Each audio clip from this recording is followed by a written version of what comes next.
표와 우리 복음 캠페인 같이 하겠습니다. 복음으로 교회를 새롭게, 세상을 이롭게, 복음으로 가정을 세우겠습니다. 복음으로 전도하고 선교하겠습니다. 복음으로 세상을 섬기겠습니다. 네, 이번 주 묵상 말씀 로마서 5장 8절 우리 세 번 같이 하겠습니다. 우리가 아직 죄인 되었을 때에 그리스도께서 우리를 위하여 죽으심으로 하나님께서 우리에 대한 자기의 사랑을 확증하셨느니라. 우리가 아직 죄인 되었을 때에 그리스도께서 우리를 위하여 죽으심으로 하나님께서 우리에 대한 자기의 사랑을 확증하셨느니라. 우리가 아직 죄인 되었을 때에 그리스도께서 우리를 위하여 죽으심으로 하나님께서 우리에 대한 자기의 사랑을 확증하셨느니라. 아멘. 하나님께서 오늘 우리에게 주시는 말씀은 사무엘하 19장 16절에서 39절까지 말씀입니다. 자, 오늘 본문을 통해서 품어야 산다라는 제목으로 오늘 말씀의 은혜를 같이 나누겠습니다. 정호성 시인의 산문집 남을 용서하지 못하면 내가 죽는다. 여기에 이런 예화가 나옵니다. 자, 두 친구가 사막을 여행하다가 서로 다투게 됐습니다. 그러다가 화가 나서 한 친구가 화를 참지 못하고 다른 친구의 뺨을 때렸습니다. 그랬더니 이 뺨을 맞은 친구는 아무 말도 하지 않고 모래 위에다가 이렇게 적었습니다. 오늘 나의 가장 친한 친구가 내 뺨을 때렸다. 자, 그런데 또 계속 길을 가다가 이 뺨을 맞은 친구가 더워서 목욕하러 들어가다가 그만 늪에 빠지고 말았습니다. 그때 이 뺨을 때렸던 친구가 그를 구해줬어요. 그러자 그 친구가 늪에서 빠져나오자 이번에도 아무 말 없이 글을 썼는데 이번에는 돌에다가 이렇게 썼습니다. 오늘 나의 가장 친한 친구가 나의 생명을 구해주었다. 그래서 그 다른 친구가 의아해서 물어봤습니다. 왜 아까는 모래에다 쓰더니 이번에는 돌에다 썼느냐? 그랬더니 그 친구가 이렇게 얘기를 했어요. 누군가가 내게 잘못을 했을 때에는 그 사실을 모래에다가 적어야 돼. 그래야 용서의 바람이 불어와서 그것을 지워버릴 수 있으니까. 그러나 누군가가 내게 좋은 일을 했을 때는 그 사실을 돌에다 기록해야 돼. 그래야 바람이 불어와도 영원히 지워지지 않을 테니까. 이것이 우리가 마음에 새겨야 될 내용 아니겠습니까? 그래서 많은 경우에는 누가 나에게 잘해준 것은 모래에다가 쓰고 나에게 잘못한 일에 대해서는 우리다가 돌에다가 쓰는 그런 일들이 너무나도 많은 것 같습니다. 여러분, 십자가의 다른 이름은 용서입니다. 십자가는 하나님이 나를 용서해 주신 그런 증거예요. 용서하는 것이 사랑입니다. 우리가 사랑이란 말을 많이 하지만 용서하는 게 사랑이에요. 이런 모든 것을 낱낱이 파헤치고 따져 묻고서 그러고서는 우리가 더불어서 살기가 어렵습니다. 부부관계도 그렇고 부모 자식 간의 관계도 그렇고 직장 간에서 또 동료 간의 관계도 그렇고 친구 관계도 그렇습니다. 우리가 큰 리더가 되면 될수록 더 많은 사람을 품어야 됩니다. 자신이 용서하고 품을 수 있는 그 정도가 자신의 그릇의 크기입니다. 자, 오늘 다윗이 이제 요단강을 건너서 다시 예루살렘으로 복귀하려고 합니다. 그 과정에서 이제 여러 사람들을 만나게 되는데 다윗이 만나는 그 사람들은 어떤 사람들이고 또 그들에게 다윗이 어떻게 대하고 반응하는지 그것이 무엇을 위한 것인지 여러분께서 또 생각하면서 오늘 말씀을 잘 묵상할 수 있기를 바랍니다. 지금 다윗이 이제 요단강을 건널 준비를 합니다. 이제 요단강 동쪽으로 도망 나와서 마하나임이라는 곳에 있었다가 다시 이제 요단강을 건너서 예루살렘으로 가야 돼요. 자, 이제 다윗을 맞이하기 위해서 이제 여러 지파 중에서 다윗의 출신인 이 유다 지파는 왕을 맞이하기 위해서 요단 서편의 길갈이라는 곳에 이제 모여서 준비를 하고 있습니다. 그래서 다윗이 아직 요단 동편에 있을 때, 이제 그때의 일입니다.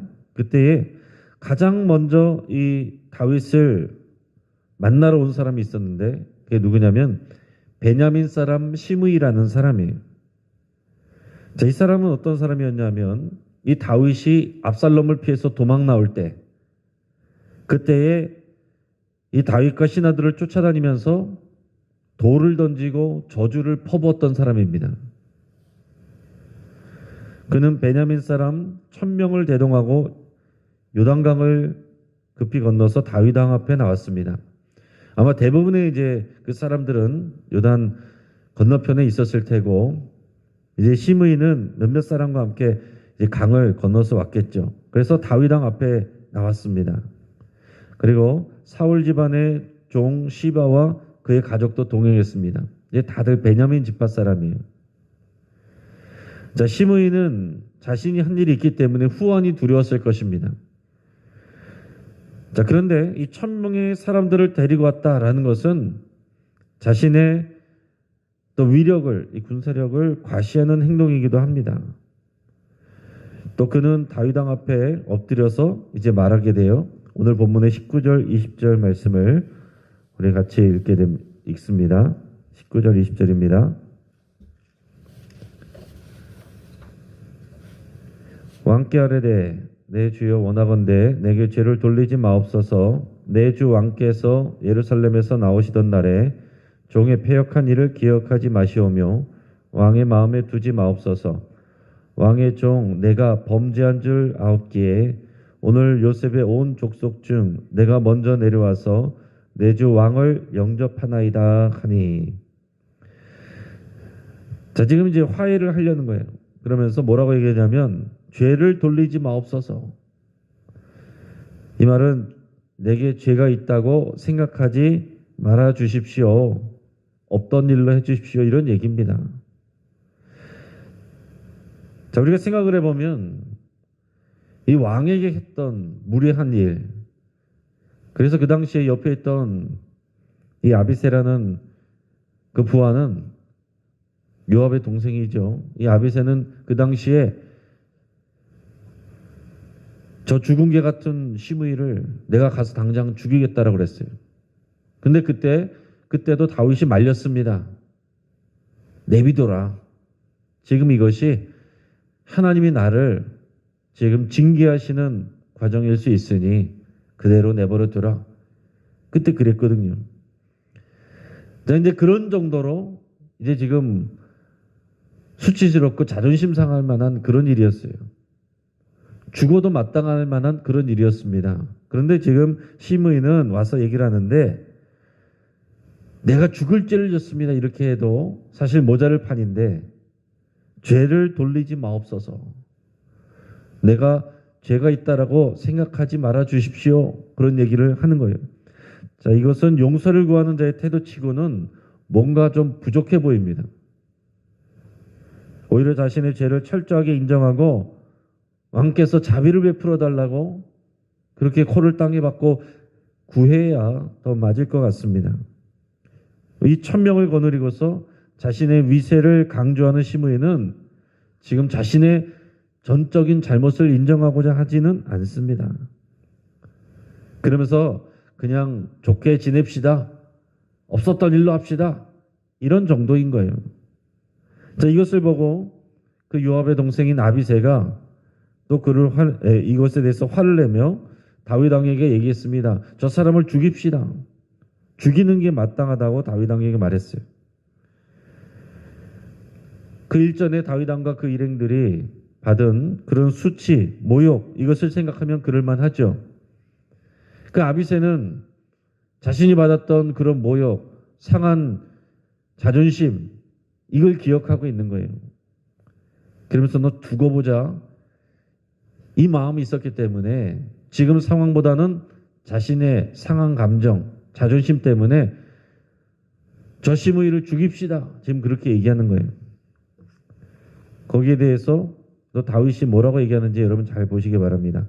21절에서 23절까지 말씀을 같이 읽겠습니다. 수르의 아들 아비새가 대답하여 이르되 시므이가 여호와의 기름 부으신 자를 저주하였으니 그로 말미암아 죽어야 마땅하지 아니하니까 하니라. 다윗이 이르되 수르의 아들들아 내가 너희와 무슨 상관이 있기에 너희가 오늘 나의 원수가 되느냐. 오늘 어찌하여 이스라엘 가운데에서 사람을 죽이겠느냐. 내가 오늘 이스라엘의 왕이 된 것을 내가 알지 못하리요 하고 왕이 시므에게 이르되 내가 죽지 아니하리라 하고 그에게 맹세하니라. 아멘. 자, 지금 다윗은 아비새의 말과 행동이 오히려 이 다윗 왕의 뜻을 거스르는 일이라고 말하고 있습니다. 이 너희 수르야의 아들들이 왜 나의 대적이 되려고 그러느냐. 수르의 아들들은 앞에 있는 요압을 포함해서 얘기하는 거예요. 자, 요압도 항상 어땠습니까? 다윗을 돕는 일을 하면서도 다윗의 통제를 따르지 않고 자기 마음대로 해서 다윗을 힘들게 했는 그런 사람이 요압이에요. 근데 이 동생 아비새도 지금 똑같이 그러고 있습니다. 하나님께서 기름 부으신 자를 모욕한 저자를 죽여야 되는 게 마땅한 일이다. 이게 굉장히 충성스러운 말처럼 이렇게 말하고 있지만, 표현하고 있지만 사실은 이것은 다윗 왕을 굉장히 곤란하게 만드는 일이에요. 그리고 그것은 왕을 위하는 명분은 그렇지만 사실은 본인이 화가 났던 거죠. 본인이 마음이 상해했던 것입니다. 근데 다윗은 뭐라고 얘기합니까? 지금 상황이 어떤 상황인지를 보라는 거예요. 내가 지금 이스라엘의 왕이 되어서 가는데 내가 지금 중요한 것은 이 이스라엘 백성들의 민심을 내가 다시 회복해야 되는데 어찌 내가 이 이스라엘의 사람을 죽이겠느냐. 내가 이 지금 경사스러운 상황에서 아주 중요한 시기에 그리고 이스라엘 사람들 중에서도 이 힘이 있는 이 사람을 내가 죽여서 내가 어떻게 되겠느냐. 내가 어찌 그 사람들을 내가 백성으로서 내가 다스릴 수가 있겠느냐. 너는 왜 그런 것들을 헤아리지 못하느냐. 그런 말을 하는 거예요. 지금 아비새는 자신의 상한 자존심 때문에 한 말이고 다윗은 온 백성과 나라를 생각하기 때문에 이렇게 말할 수가 있는 것입니다. 그래서 다윗은 시므이를 품습니다.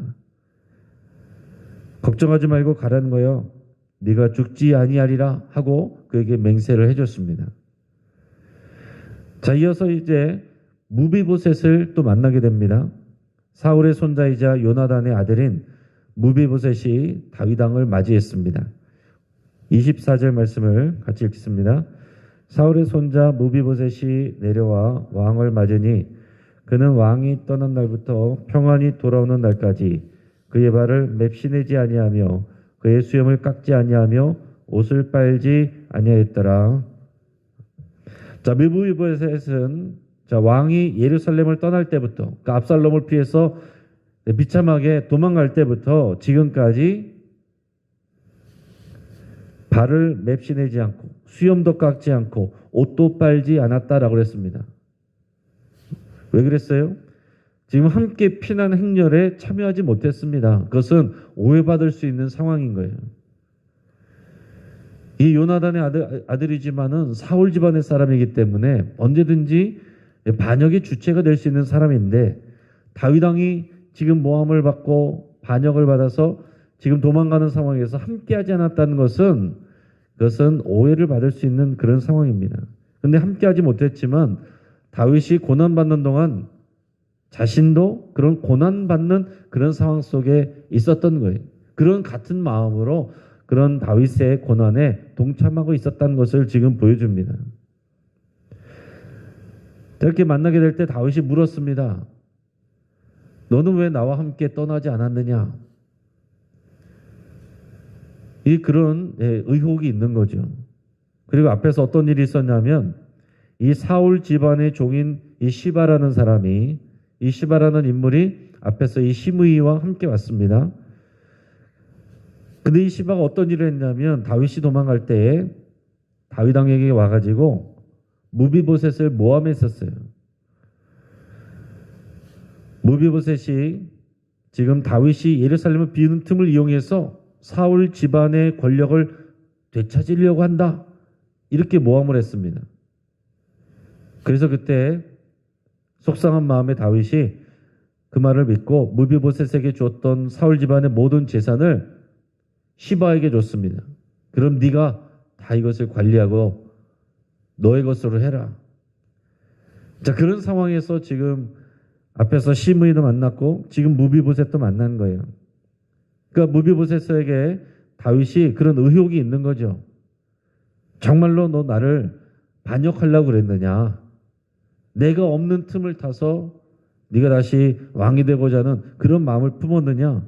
이제 그것을 묻는 겁니다. 무비보셋은 이 모든 것이 시바의 모함이었다라고 이렇게 설명을 해요. 자신은 다윗과 함께 떠나려고 나귀에다가 안장을 싣고 있었는데 그래서 다윗과 함께 가려고 했는데 시바가 얼른 다윗에게 가서 자신을 모함했다라는 것입니다. 시바가 자신을 속였다는 거예요. 그래서 자신은 왕과 함께 떠나지 못했던 것이고 왕과 함께 하지 못했지만은 왕이 고난당하는 그 상황 속에서 나는 내 자리에서 왕의 고난에 동참하는 마음으로 이렇게 검소하게 지내고 있었다라는 얘기입니다. 그러면서 자신은 이 다윗 왕의 은혜를 입었던 것을 다시 얘기를 합니다.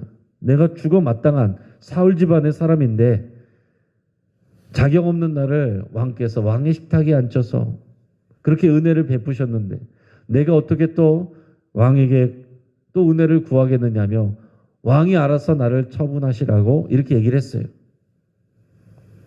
오히려 앞에 있는 시므이보다 더 겸손하게 얘기를 하고 있습니다. 다윗이 어찌했습니까? 지금 이 상황에서 다시 시바에게 주었던 것을 뺏어서 무비보셋을 주면 시바가 화를 내겠죠. 속상해 하겠죠.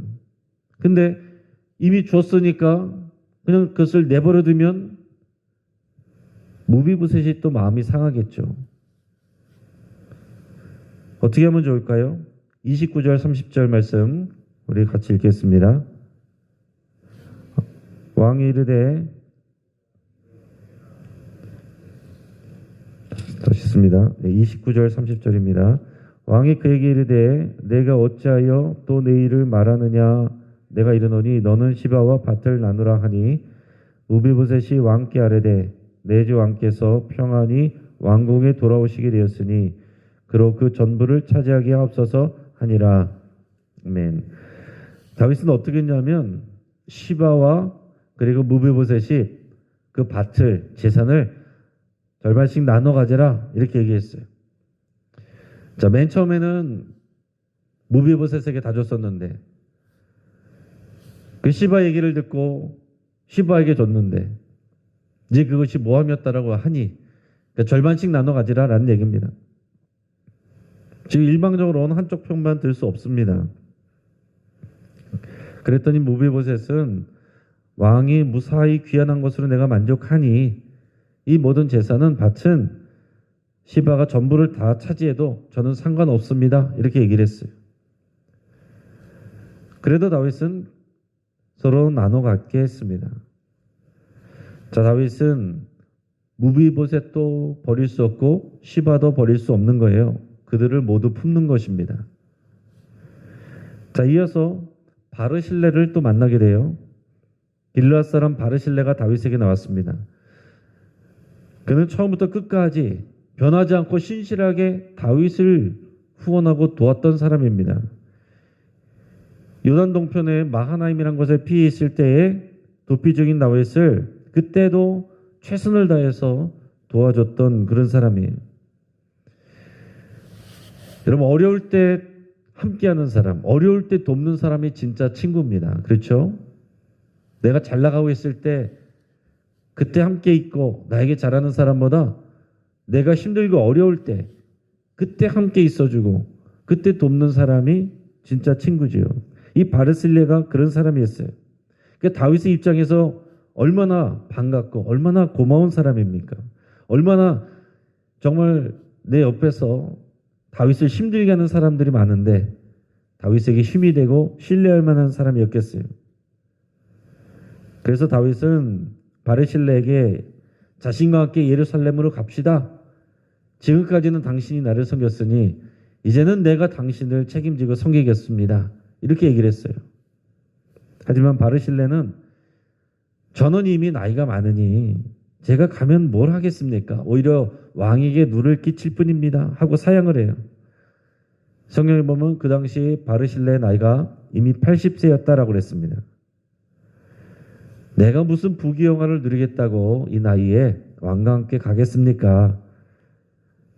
저는 그저 왕을 모시고 이 요단을 건너기 위해서 온 것일 뿐입니다. 이렇게 얘기를 합니다. 그러면서 자신은 그냥 고향에서 평안히 지내다가 부모 곁에서 부모님의 묘 곁에서 죽기를 바란다고 이렇게 얘기를 합니다. 그러면서 자기 대신 자신의 아들 김함이라는 자신의 아들이 있으니 자기 대신 내 아들을 데리고 가 주십시오. 그렇게 얘기를 하게 됩니다. 37절에서 39절까지 말씀을 읽겠습니다. 청하건대 당신의 종을 돌려보내옵소서. 내가 내 고향 부모의 묘 곁에서 죽으려 하나이다. 그러나 왕의 종 김함이 여기 있사오니 청하건대 그가 내 주 왕과 함께 건너가게 하시옵고 왕의 처분대로 그에게 베푸소서 하니라. 왕이 대답하되 김함이 나와 함께 건너가리니 나는 내가 좋아하는 대로 그에게 베풀겠고 또 내가 내게 구하는 것은 다 너를 위하여 시행하리라 하니라. 백성이 다 요단을 건너매 왕도 건너가서 왕이 바르실레에게 입을 맞추고 그에게 복을 비니 그가 자기 곳으로 돌아가니라. 아멘. 자, 다윗은 바르실레 대신 그의 청대로 그의 아들 김함을 데리고 예루살렘으로 갑니다. 그에게 호의를 베풀겠다고 약속을 합니다. 그것이 이제 바르실레를 위한 일이기 때문에 그렇게 하는 거죠. 그리고 이 요단강을 건넌 후에 다윗 왕이 바르실레에게 인사합니다. 마지막 인사를 하면서 그에게 입을 맞추고 하나님께 복을 빌어줬어요. 바르실레야말로 다윗이 평생 같이 하고 싶은 사람입니다. 하지만 그것도 마음처럼 되지 않아요. 아쉬운 마음이 크지만 다윗은 바르실레의 아들을 거둡니다. 자, 이제 말씀을 정리합니다. 사람은 다른 사람과 함께 더불어서 살아야 됩니다. 그러기 위해서는 서로를 용서하고 품을 줄 알아야 됩니다. 그것이 곧 자기 자신을 위한 일입니다. 다윗은 자신을 모욕했던 시므이를 품었습니다. 그가 속한 베냐민 지파와 이스라엘 백성들도 다윗 왕이 품어야 될 그런 백성들이기 때문에 자신을 반역한 사람들이지만 그러나 그들을 또 품어야 되는 거예요. 다윗은 또 무비보셋과 시바에게 재산을 반으로 나누게 했습니다. 또 의심을 갖게 했던 무비보셋도 또 모함을 했던 시바도 다윗이 다 품어야 되기 때문에 그랬습니다. 다윗은 바르실레를 예루살렘으로 데려가고 싶었습니다. 그야말로 조건 없이 다윗을 지지해주고 신뢰해줬던 사람이었기 때문에 그래요. 하지만 그것도 내 마음대로 되지 않습니다. 그가 나이가 너무 많았고 대신 그의 아들 김함을 데리고 가기로 합니다. 다윗은 마음을 담아서 마지막으로 바르실레에게 입맞춤을 하고 축복하고 떠납니다. 오늘 다윗이 하는 일이 뭡니까? 다윗이 왕의 자리로 복귀하면서 가는 길에 여러 사람들을 만나면서 그 사람들을 다 품는 거예요. 그의 허물들을 다 드러내지 않고 다 품는 것입니다. 더 큰 리더가 될수록 더 많은 사람을 품어야 됩니다. 때로는 이해가 되지 않고 때로는 나를 모욕하고 수치를 줬어도 때로는 용서하기 싫어도 다 품어야 됩니다. 여러분, 예수 그리스도께서 제자들을 그렇게 품으셨고 또한 우리들을 그렇게 품으셨습니다. 우리가 아직 죄인 되었을 때에 우리를 위하여 죽으심으로 하나님께서 우리에 대한 자기의 사랑을 확증하신 것입니다. 우리가 그 은혜 때문에 오늘 이 자리에 있는 거예요. 우리가 경건하기 때문에 이 자리에 있는 것이 아니라 그 은혜를 받았기 때문에 그 용서와 또 하나님이 우리를 사랑으로 품어주셨기 때문에 그 은혜를 받았기 때문에 우리가 이 자리에 있습니다. 하나님께서 우리를 자녀 삼으시고 교회로 부르셨기 때문에 우리는 이 안에서 서로를 용서하고 품어야 됩니다. 아무리 용서해도 우리는 사랑의 빚진 자이기 때문에 우리의 공이 아니에요. 다만 우리 자신과 공동체를 위한 일이고 하나님의 뜻대로 하는 일입니다. 같이 기도하겠습니다. 우리 말씀을 붙들고 함께 기도합니다. 나 자신을 위해서라도 남을 용서하고 품을 수 있기를 여러분 결단하며 기도할 수 있기를 바랍니다.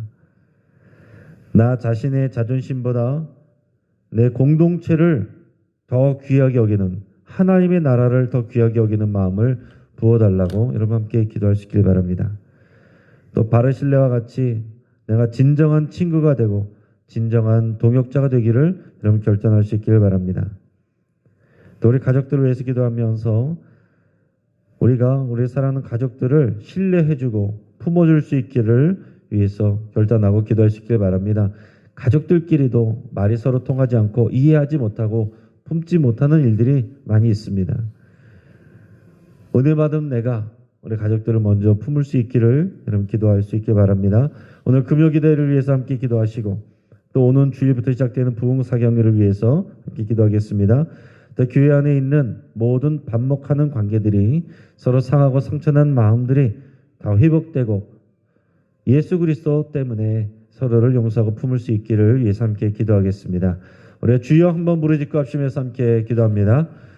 주여, 오 할렐루야.